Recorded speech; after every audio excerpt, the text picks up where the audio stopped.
12 جون 2009 Tehran. Iran میں ہونے والے صدارتی انتخابات میں میر حسین موسوی اور مہدی کروبی کی جانب سے مبینہ داندلی کے الزام کے بعد تہران سمیت ملک کے بیشتر شہروں میں احتجاج کا سلسلہ شروع ہوا۔ ایرانی حکومت کی جانب سے عالمی ذرائع ابلاغ پر پابندی عائد کیے جانے کے باوجود پوری دنیا میں ان مظاہروں کو دیکھا اور ان کے بارے میں پڑھا گیا۔ ایسا صرف سوشل میڈیا اور سماجی رابطوں کی انٹرنیٹ ویب سائٹ کے ذریعے ممکن ہوا۔ 17 دسمبر 2010 تیونس کے ایک چھوٹے سے شہر میں ایک سبزی فروش محمد باوعزیزی کی موت نے تبدیلی کی وہ چنگاری سلگائی جو موجودہ سال کے آغاز میں مشرق وسطی اور شمالی افریقہ میں عشروں پر محیط آمرانہ حکومتوں کے خلاف آتش فشاں میں تبدیل ہو گئی۔ تبدیلی کی ان عوامی تحریکوں کو عرب سپرنگ کا نام دیا گیا۔ شام سے تعلق رکھنے والے سروان کاجو ایک صحافی ہیں جو خطہ عرب میں تبدیلی کے مطالبے کے بڑے حامی ہیں۔ ان کے خیال میں سوشل میڈیا کا ان انقلابوں میں بڑا کلیدی کردار ہے۔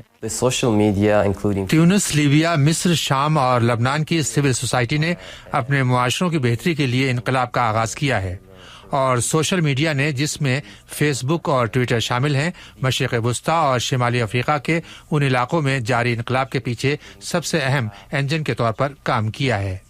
مگر واشنگٹن میں معیاری اور آزاد صحافت کے لیے کام کرنے والی تنظیم انٹرنیشنل سینٹر فار جرنلسٹ سے تعلق رکھنے والے محمد العبداللہ کہتے ہیں کہ سوشل میڈیا صرف عوامی تحریکوں کو تیز کرنے اور آگاہی فراہم کرنے میں مددگار رہا ہے۔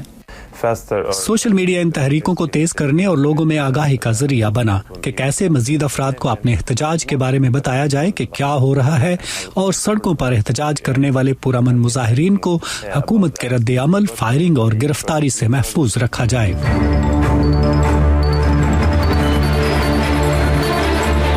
مصر میں 28 سالہ خالد کی پولیس تشدد میں ہلاکت کی خبر اس عوامی احتجاج کی بنیاد بنی جس نے صدر حسنی مبارک کی حکومت کو صرف 18 روز میں ختم کر دیا۔ امریکی اخبار ہفنگٹن پوسٹ کے مطابق 25 جنوری کو فیس بک پر خالد سعید کے نام سے ایک ویب پیج کا اجرا کیا گیا جس کا نام تھا وی آر آل خالد سعید، جس نے اس احتجاج کو عوامی انقلاب میں بدل دیا۔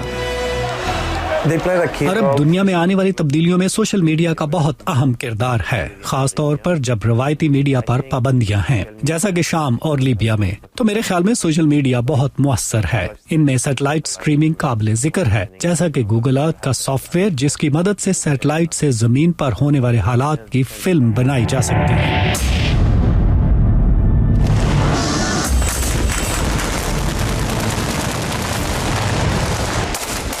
15 فروری 2011 کو لیبیا کے شہر بنغازی میں انسانی حقوق کے کارکن فتح تاربل کی گرفتاری نے 8 ماہ تک جاری رہنے والی ایک خونریز جدوجہد کے بعد کرنل قذافی کی 42 سالہ حکومت کا خاتمہ کیا۔ شام اور یمن میں بھی جہاں میڈیا پر حکومتی پابندیاں ہیں، سوشل میڈیا نے ایک بہت اہم کردار ادا کیا۔ ان تحریکوں سے وابستہ افراد جیسے سروان کاجو کے مطابق شام میں جاری تحریک کے خلاف حکومت ریاستی تشدد کے ساتھ ساتھ اب سائبر جنگ میں بھی مصروف نظر آتی ہے۔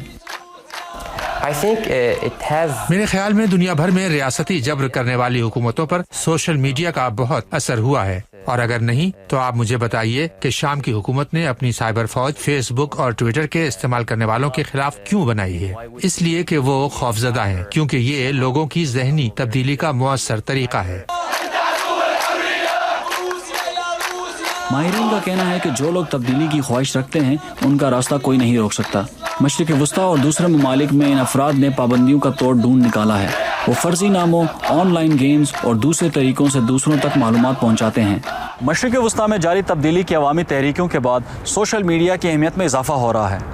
ماہرین کی رائے میں اب مختلف ممالک میں عوام اپنے معاشروں کی تعمیر اور تبدیلی میں مؤثر کردار ادا کرنے کے لیے سوشل میڈیا کا سہارا لے سکیں گے۔ تصور الکریم بیگ، اردو VOA، واشنگٹن۔